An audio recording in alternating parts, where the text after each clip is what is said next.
Hello and welcome to Wild Old Times, a podcast about the strange and curious corners of Irish history.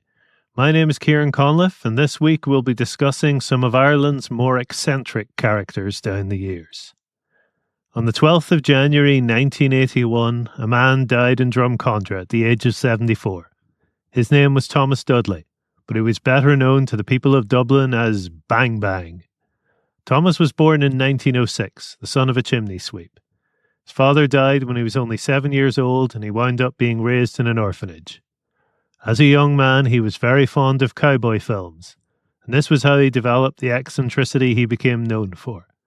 Starting as a young man, Thomas carried a large key of the type used for church doors. He would ride the Dublin trams, pointing it at his fellow passengers and declaring, "Bang! You're shot!" His innocent demeanour swept them along, and they would slump dead in their seats, or duck away and return fire. His most glorious exploit was one day when he managed to get a mock shooting battle going the entire length of Marlborough Street, with a group of American tourists getting swept up in the game. Bang Bang appeared on the Dublin scene in the 1920s, and by the 1960s he had become a fixture of the city. Sadly, he had a progressive eye disease his whole life, and it eventually robbed him of all his vision. He spent the last few years of his life in a home for the blind. The city still remembered him, though. In 1979, the Abbey Theatre hosted a play by John Malloy called From the Vikings to Bang Bang, A Brief History of Dublin.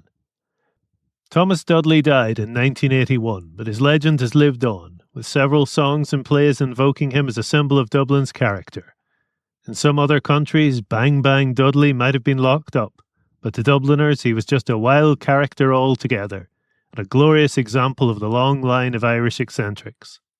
Robert Cook was a farmer in 18th century Waterford who was considered very eccentric for being a strict vegan. His veganism came from following the philosophy of Pythagoras. He believed that human souls were reincarnated into animal bodies, and so to kill an animal was a sin. Because of this, he wore no animal fabrics, not even wool, but only pure white linen, since linen is made from plants. He would only allow pure white animals on his farm as well. He kept cows and chickens, but since he opposed eating milk or eggs, it's not quite clear why. When his servants caught a fox in the chicken coop, Robert wouldn't let them kill it. He gave it a stern lecture on the nature of sin and the state of its immortal soul, and then let it loose. A kindred soul to Robert Cook was Adolphus Cook, though the two were not related. Adolphus was the illegitimate son of a wealthy Westmeath landowner. How wealthy can be judged by the fact that the local townland is called Cooksborough. Adolphus inherited the 4,700-acre estate in 1835, when his father died without a legitimate heir. Since Adolphus believed in reincarnation, he decided that his father had stayed on the estate, in the form of a turkey, that he made all his servants salute as they passed. Adolphus Cook's belief in reincarnation meant that he thought all animals were capable of human reasoning. When one of his bullocks fell in a river and was drowning, he ordered that all his other cattle be brought to the shore, so they could see it happen and know to avoid water. His favourite dog was a red setter named Gusty, who had a habit of straying. Adolphus told Gusty that if he ran away again, he would be hanged, and when the dog did so, he ordered a servant to carry out the sentence. The dog was only saved by the quick-witted servant. He told Adolphus that when Gusty saw the noose, he started praying in a foreign language. Adolphus was relieved. It was hardly the dog's fault that he didn't speak English. This willingness to work with Adolphus Cook's worldview speaks volumes about the place of characters like him in Irish culture. He may have been a bit eccentric, but he kept the men in work and the estate turning over. After his death, his will was disputed on the ground that he was of unsound mind, but a judge ruled it admissible. In the eyes of the law, there was nothing wrong with someone being a bit of a character, after all. This was doubly true if the eccentric person was a member of the aristocracy, such as Clotworthy Skeffington, the Earl of Masserine. The name Clotworthy came from John Clotworthy, a son of the High Sheriff of Antrim, who backed the right horse during the English Revolution and was created Viscount Masserine and Baron Loughney. He was succeeded by his son-in-law, John Skeffington. As some people do, he gave his wife's maiden name to his son as a forename. The Clotworthy name was passed down through the generations. The father of the Clotworthy I want to discuss, also named Clotworthy, was made an earl for his service in the Privy Council of Ireland when Clotworthy the younger was only 14 years old.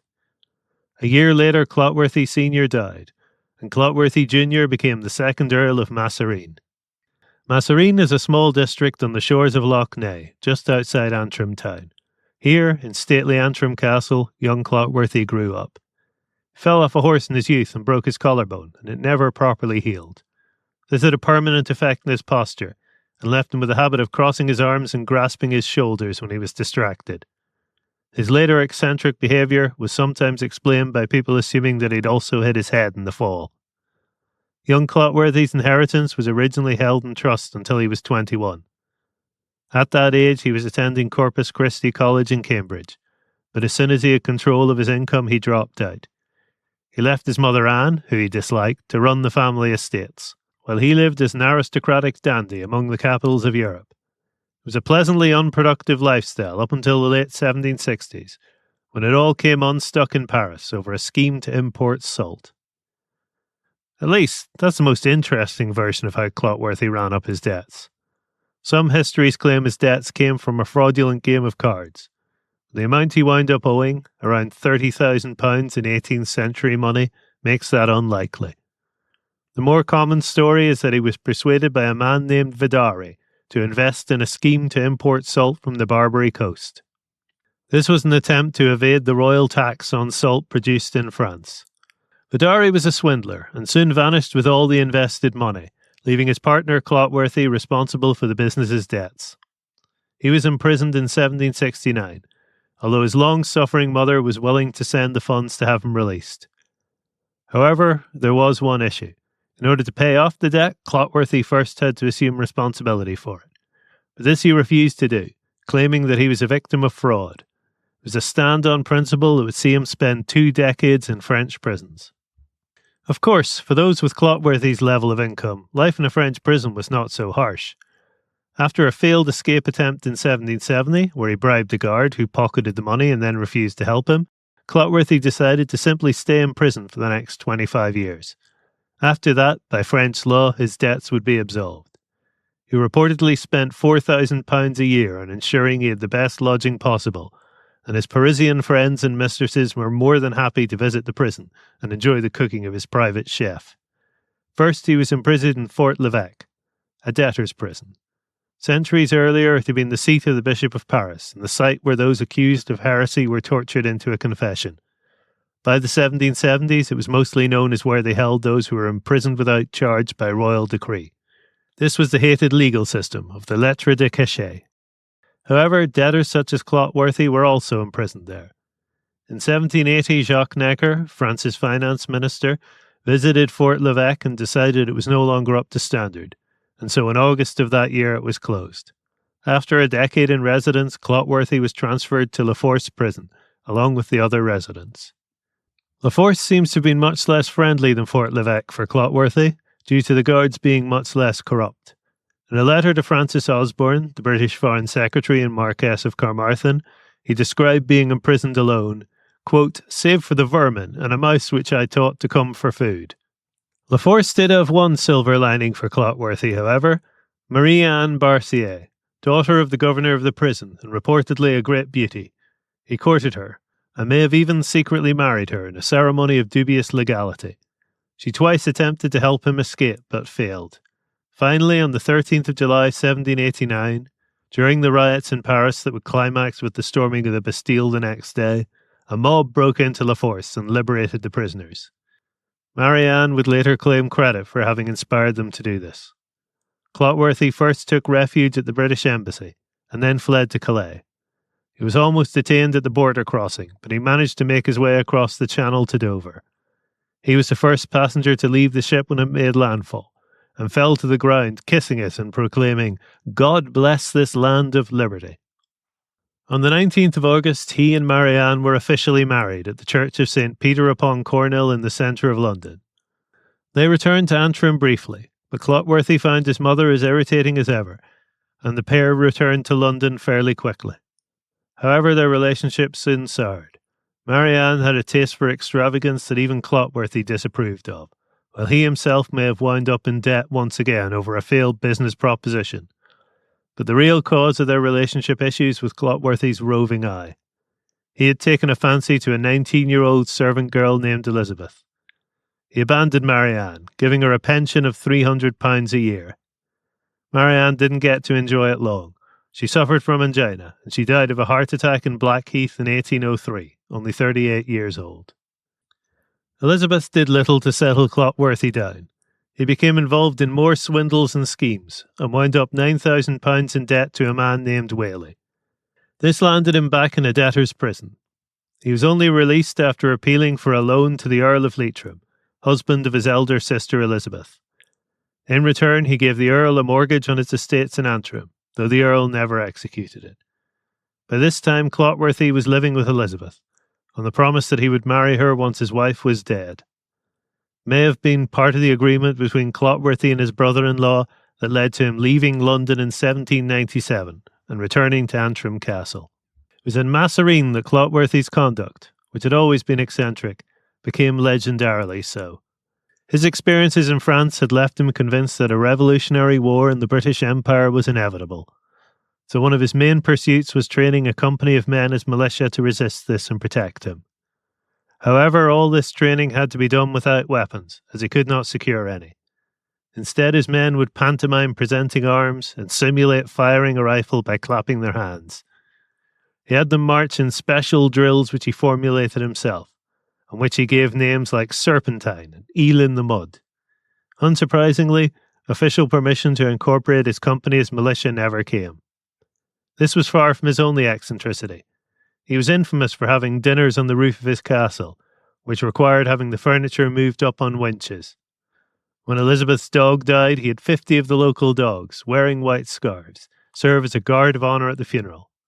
One neighbour commented that, quote, she had previously heard a report that he was a lunatic, but then she thought that if he was a lunatic, he was the pleasantest one she had ever met. Of course, not everyone was so charmed. He still hated his mother, commenting as she lay in her sickbed that devils are waiting to take her to hell. The joke was on him, as she would outlive him by 3 months. Elizabeth encouraged the rift between them and sought to drive a wedge between Clotworthy and his family, the easier to take over his estates. She was cheating on him with a local man named George Doran, the son of a former Catholic priest who had converted to Anglicanism. Young Doran, along with his parents and sisters, all moved into Antrim Castle.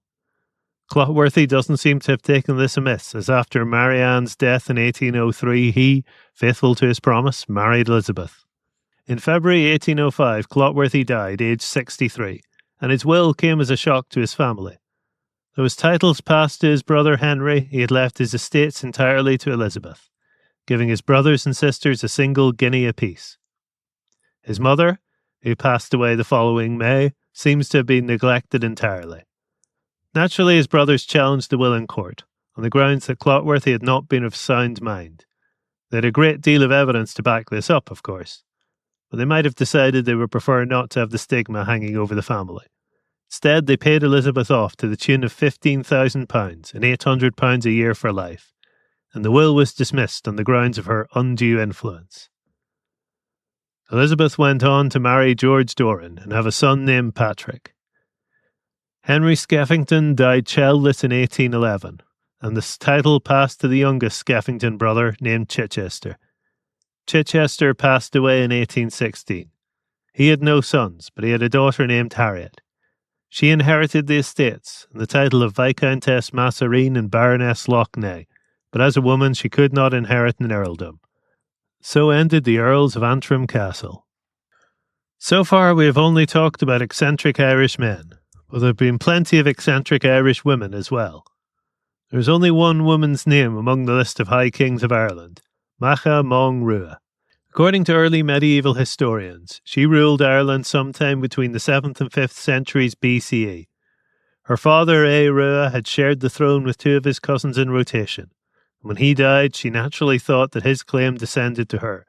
The 2 cousins disagreed. Macha solved the problem by marrying one and declaring war on the other, killing him in battle.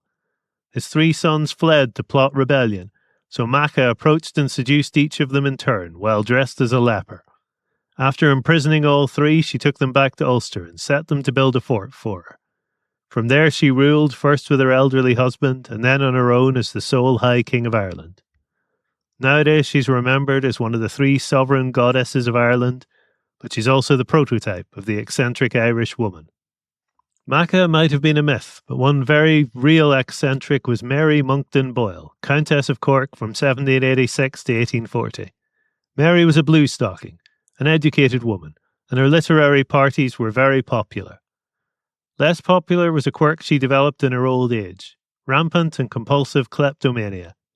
She was a delightful enough dinner guest that hosts would tolerate this habit, and many of them left cheap cutlery out for her to steal. Her maid would then set the cutlery aside after she had got home to be sent back to its owners. One time she stayed in a hotel that had a pet hedgehog roaming the halls, and when Mary left the hotel she had the hedgehog tucked away in her fur hand-warmer. Her crowning glory was when she stole someone else's carriage to get home from a party. When the owner called to retrieve his property, Mary was unrepentant. She told him off for having such steep steps on the carriage for her poor short legs to try and climb. Lady Arabella Denny was a daughter of the Earl of Kerry. She was widowed in 1742 at the age of 35. She was responsible for a large number of charitable ventures in Dublin and was best known for working with unwed mothers and illegitimate children. Lady Denny was inspired by reading about the horrific conditions at Dublin's Foundling Hospital. Hundreds of children a year were abandoned there, using a system designed to allow the mothers to remain anonymous. Babies could be placed in a metal shelf beneath a high wall, and the person leaving them would ring a bell. The staff would rotate the shelf into the grounds and collect the child. The hospital was grievously underfunded due to the so-called morality of the day, and between 1750 and 1760 it had a mortality rate of over 50% of the children. Lady Denny used her connections to be put in charge of the hospital, and between her securing funding and actually paying attention, things improved immensely. By 1770, the mortality rate dropped to 20%. Still grim, but an improvement.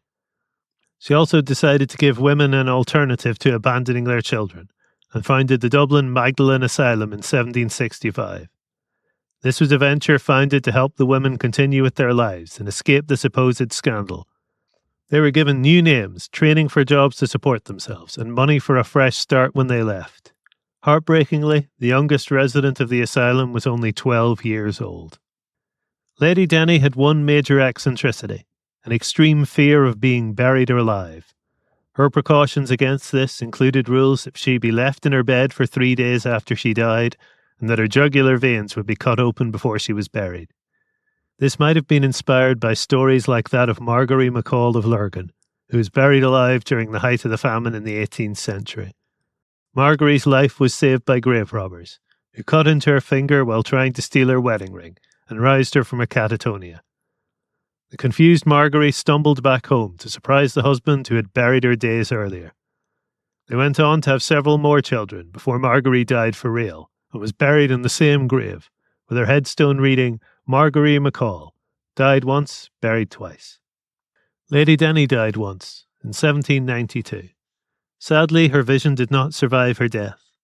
Without her guiding hand, the funding for the Foundling Hospital was cut back, and the mortality rate rose again. As for the Magdalen Asylum, it became a place of judgment and cruelty, part of the legacy that would shame Ireland in centuries to come. She had been a light in the darkness, but that light went out.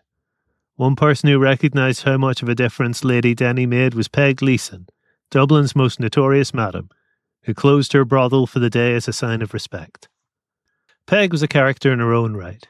She was born Margaret Plunkett in Westmeath to a well-off landowning family, sometime between 1727 and 1742. We don't know for sure, because Peg was not the sort of woman who would be honest about her age. She had a comfortable childhood, but then an outbreak of illness killed her mother and her older brother, and left her father permanently disabled. Her brother Christopher took charge of the family, which was not good for Peg. Christopher was a vicious and violent man. He spent the money that had been saved for his sister's dowries, and then tried to marry them off to much older men. Peg ran away to her elder sister's house in Dublin, a city she grew to love dearly. Dazzled by the bright lights, she was easy prey for an unscrupulous man named Dardis, who seduced her, got her pregnant, and abandoned her. Her family also abandoned her at this point, and there was no Lady Denny offering sanctuary for her in those years. Like many such women, she turned to the sex trade to survive. She became the mistress of a wine cellar named Thomas Caulfield, and then later a man named Leeson. Peg never gave Leeson's full name, but it's speculated this was Joseph Leeson, who would later inherit the title of Earl of Milltown. Peg obviously never married him, but she did take his surname, possibly a way of ensuring he would support her in the future. Peg had several other flings, most notably with a man named Buck Lawless. It was a fiery relationship. Both quite correctly suspected the other of constant cheating, and they fought and made up several times before Buck decided he'd had enough and emigrated to America. Alone. He left Peg heartbroken, but also apparently quite well off. Enough that, in the 1770s, she and a friend named Sally Hayes decided to get into the brothel trade. Their first premises were on O'Connell Street, right in the heart of Dublin. Back then it was called Sackville Street, though that was a pretty new name. It had been called Drogheda Street before that. Both those names came from English aristocrats, which is why it was renamed in 1924. The reason it had been given the name Sackville Street in the 1770s was because it had been heavily redeveloped, and it was one of the most prestigious spots in Dublin at the time. Peg ran an upmarket establishment. It intended to attract the right type of person. Unfortunately for her, this backfired when she got the attention of the Pinking Dindies. We will talk more about this gang of aristocratic hooligans another day, but simply put, they would commit violent crimes in Dublin, and then rely on their connections to get them out of trouble. In this case, they made an attack on Peg's house that resulted in the death of her 2-year-old daughter, and the loss of her pregnancy after they beat her severely. Peg took them to court, and though she failed to get the murder conviction she wanted, she did manage to get compensation, and to have Richard Crosby, the leader of the Pinking Dindies, jailed. Wasn't her only victory in court.